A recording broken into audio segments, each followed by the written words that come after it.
എന്റെ പ്രിയപ്പെട്ട ഇസ്ലാമിന്റെ മക്കളെ, അള്ളാഹു നമുക്ക് ആദരിച്ചു തന്ന ഈ പുണ്യമായ റമളാൻ മാസം, ഈ പുണ്യമായ റമളാൻ മാസത്തെ നമ്മൾ ബഹുമാനിച്ചോ, ഈ പുണ്യമായ റമളാൻ മാസത്തെ നമ്മൾ ആദരിച്ചോ, ഈ റമളാനിൽ നമ്മുടെ വാക്കുകളെ നമ്മൾ സൂക്ഷിച്ചോ, ഈ റമളാനിൽ നമ്മുടെ നാവിനെ നമ്മൾ സൂക്ഷിച്ചോ.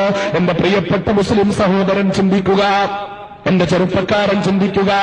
നാവ് കൊണ്ട് തെറ്റ് പറയാതിരുന്നോ, നാവ് കൊണ്ട് പരദൂഷണം പറയാതിരുന്നോ, പരദൂഷണത്തിൽ നിന്ന് പൂർണ്ണമായി അകന്നു നിന്നോ ഈ റമളാനിലെ, ചെവി കൊണ്ട് പരദൂഷണം കേൾക്കാതിരുന്നോ, നാവ് കൊണ്ട് ഏഷണി കൂട്ടാതിരുന്നോ, കണ്ണുകൊണ്ട് ഹറാമ് കാണാതിരുന്നോ. പൊന്നുമോനെ, അള്ളാഹ് ഇഷ്ടപ്പെടാത്തതൊന്നും നിന്റെ കണ്ണുകൊണ്ട് കണ്ടില്ലെന്ന് നിനക്ക് പറയാൻ പറ്റുമോ ഈ റമളാനില്?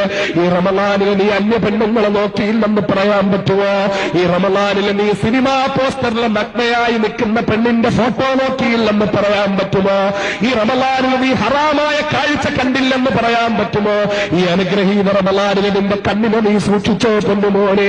ഈ റമളാനിൽ നിന്റെ മനസ്സിൽ ദുശ്ചിന്തകൾ വരാതെ നിന്റെ മനസ്സിനെ നീ സൂക്ഷിച്ചോ പൊന്നുമോനെ?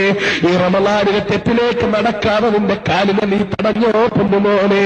ഈ റമളാനിൽ നിന്റെ കൈ കൊണ്ട് നീ തെറ്റ് ചെയ്യാതെ കയ്യെ നീ തെറ്റിൽ നിന്ന് പിൻവലിച്ചോ പൊന്നുമോനെ?